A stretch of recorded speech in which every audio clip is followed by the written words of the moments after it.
नमस्कार, मी Kiran Palkar. Crime diary news channel मध्ये आपले स्वागत आहे. पाहूयात आजच्या ताज्या बातम्या. इचलकरंजी येथील वजीर टोळीतील 5 जणांवर हद्दपारीची कारवाई. इचलकरंजी येथील वजीर टोळीने कोल्हापूर जिल्ह्यासह इचलकरंजी व हातकणंगले तालुक्यात गुन्हेगारी करून दहशत निर्माण केल्याप्रकरणी पोलीस अधीक्षक योगेश कुमार गुप्ता यांनी वजीर टोळीतील 5 जणांना कोल्हापूर जिल्ह्यातून 1 वर्षासाठी हद्दपार केले आहे.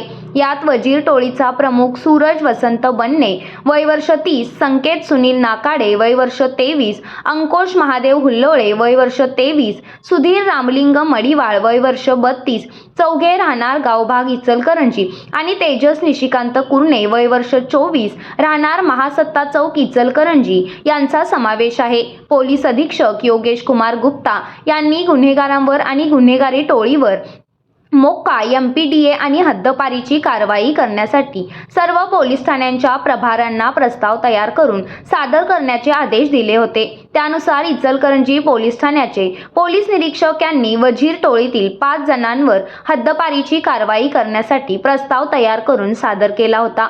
सदर प्रस्तावाची चौकशी करण्यासाठी चौकशी अधिकारी नेमून चौकशी करून सदर 5 जणांना आपली बाजू मांडण्यासाठी संधी देऊन सुद्धा त्यांच्यात सुधारणा न झाल्याने त्यांच्यात वाढत्या गुन्हेगारीला आळा घालण्यासाठी आणि समाजात कायदा व सुव्यवस्था राखण्यासाठी पोलीस अधीक्षक यांनी त्यांच्यावर हद्दपारीची कारवाई करून याची अंमलबजावणी करण्यासाठी इचलकरंजी पोलीस ठाण्याच्या प्रभारींना दिल्याने पोलिसांनी 5 जणांवर कोल्हापूर जिल्ह्यातून घालवले.